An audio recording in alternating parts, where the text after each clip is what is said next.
the more you try to do also, the likelihood of you missing, not having enough distance and all the other mistakes that come with it. Yeah. Goes hand in hand. There you go. Beauty. Yeah. Yeah. There we go. Beauty. Nice. Nice. Yeah. Yeah. There we go. Nice. Go, go, go, go. There you go. Keep that big.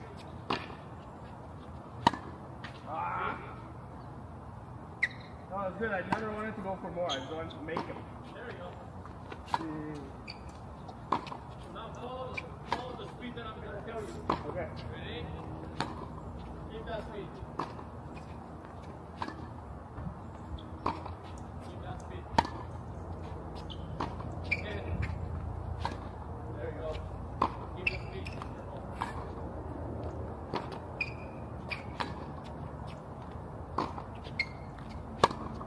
Tell me something. Where from Brazil you are?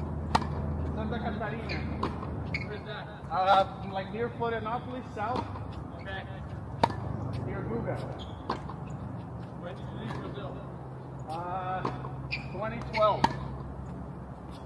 Ever since then you've been in Cali. Ever since then, I've been an LA boy. It goes like 2 sentences without missing a word. Same speed, the same thing. Nothing has changed. It's not fun. Yes, that was Grigor Dimitrov helping me with my slice. I bet that was on nobody's bingo card this week. Karue gets a slice lesson from Grigor. He was in LA for a few days. He's just starting to hit again since his injury at Wimbledon. So I got to smack some balls with him 2 days in a row. They were pretty light and chill hits. When you're injured for a while, you just fiend for just that feeling of just striking some balls. So I'm happy that I was able to be on the other side. And honestly, Grigor lives up to his reputation of being just a great dude. Without me asking, he helped me with my slice, with shot selection, with the idea of playing more unstructured tennis, which is something that he does very well. So through the video, you're gonna see some nuggets of wisdom coming from him. Oh, and he suggested that I watch one currently top 100 tennis player, someone who he thinks is kind of built physically like me and plays a kind of a similar style. Who do you think that player is? Drop a comment below right now, and I'll reveal it at the end of the video. It's a current top 100 player. But yeah, let's go watch this incredibly chill and light yet super insightful practice sessions. And at the end of the video, I'll reveal who the top 100 player is and some other tips that he gave me throughout the practice sessions. Let's go.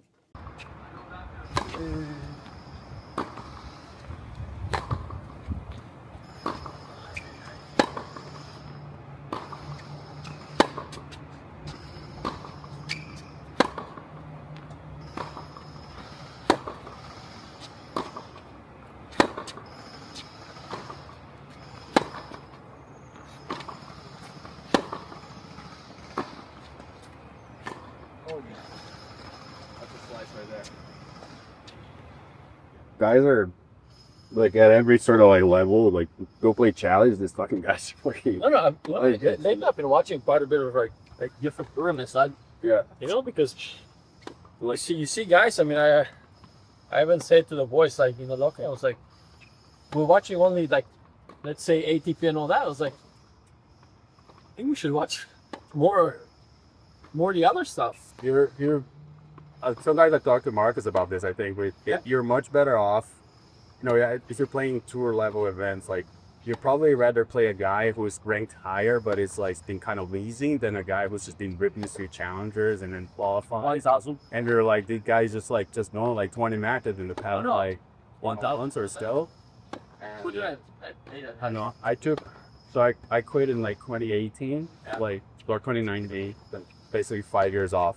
Started at 30 again, and the conversation I've had the most recently, with coaches, with everyone, like the level just kind of like a insanely high, like, you know, the baseline level, like a higher. Like a lot of people don't say like Carlos Sin are they better than Robbie. No, No. But this is a completely sort of like Yeah. that middle ground. The guy who's 50 Yeah. to the guy who's 70 to the guy who's 120, the guy who's 140. It's like There's do that. you're right. There's also not a big difference anymore between like I always say between like say a top 20 player. I mean let's say Yeah. good solid top 20 to a guy who is basically ranked from let's say 20 to like 180. Yeah. It's yes, you see the difference because you know in certain moments better because you have more experience and whatnot. But overall, like that's what I say. The game has changed.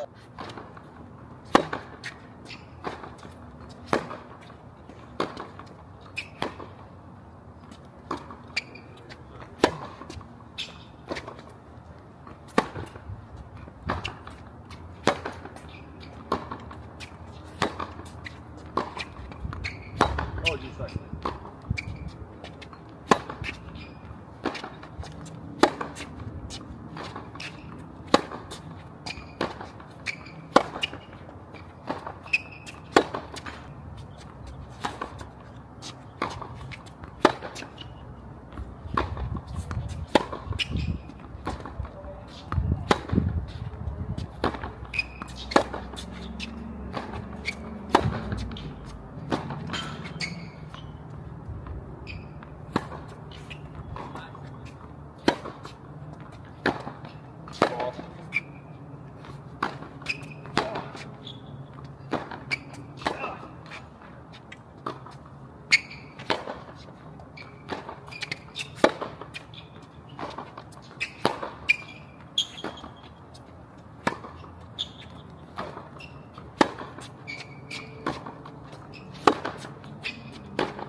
Oh, the ball.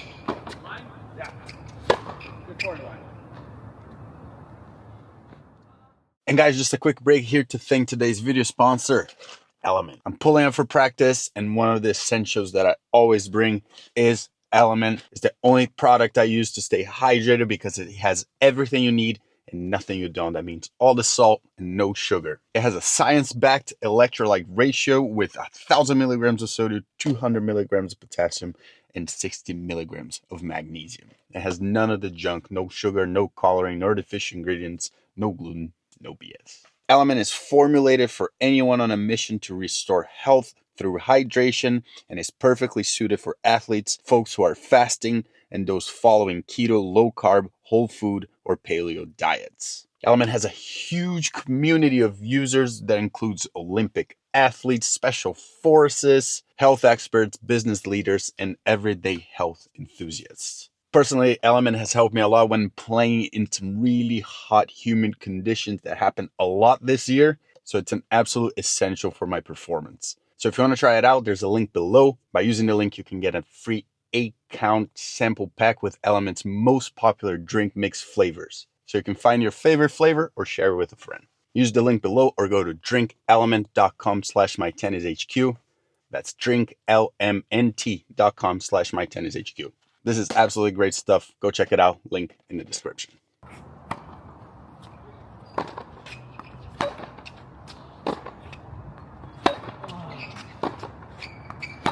Sorry, I haven't hit back in a while. Damn. Whew.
if I can just say one thing. When it comes like slow and all this, like don't guide it, cut it. Like, yeah, that's fun. Yeah, yeah. See? Because when you guide it, you give me time.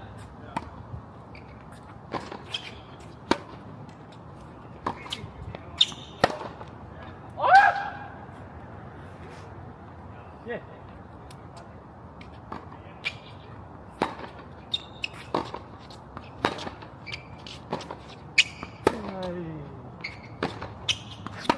Good shot.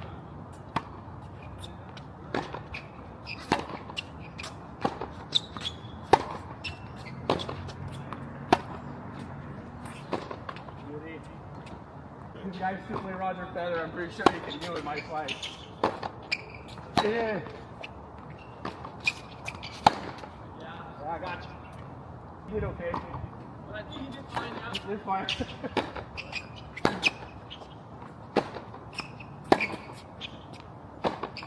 Oh! Oh, I thought you were going. I know, I thought so too.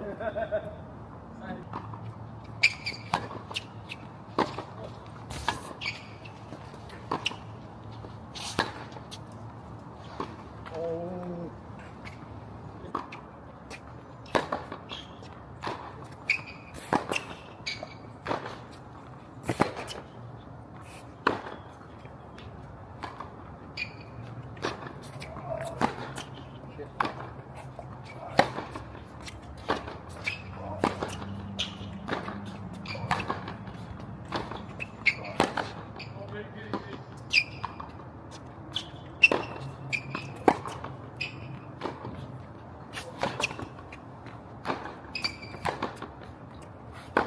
Oh, that would have been nasty.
So different.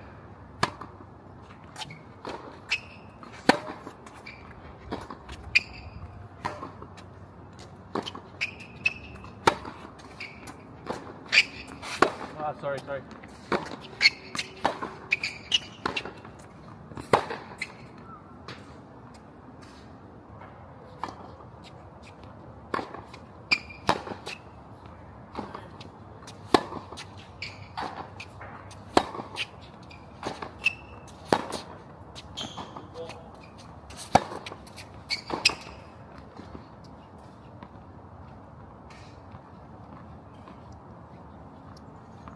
to do that now just to see. What? You're hitting line. The moment you see that the ball is like kind of good height and comfortable, change cross. Okay.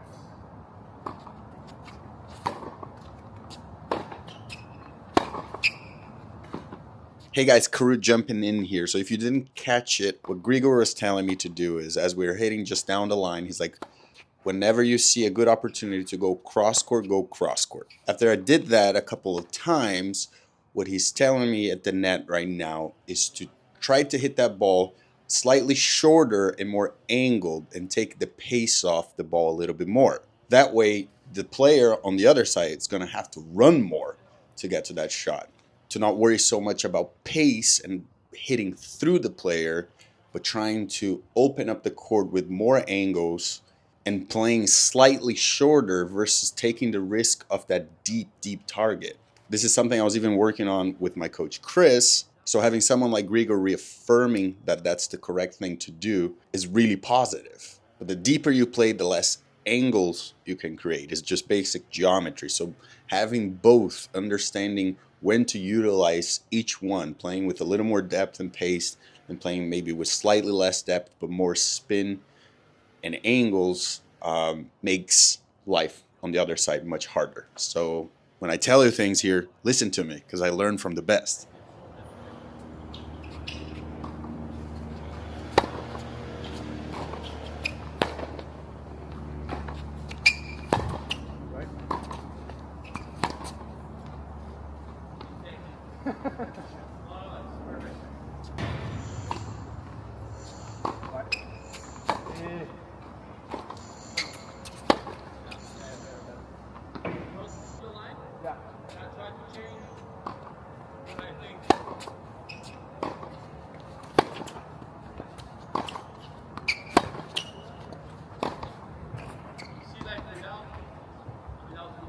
That was a crazy good shot. But yeah, But you know what I mean? Like I didn't do anything. No. All I did was redirect the ball. yeah.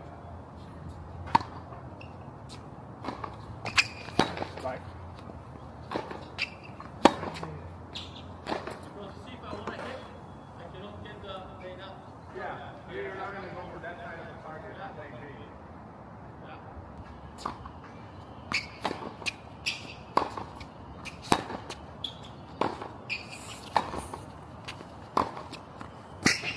Not that much, not a good direction, but short. That already puts you in a place where like, ah, shit. I mean, I would have had to get there and really like lift it. Sorry. Like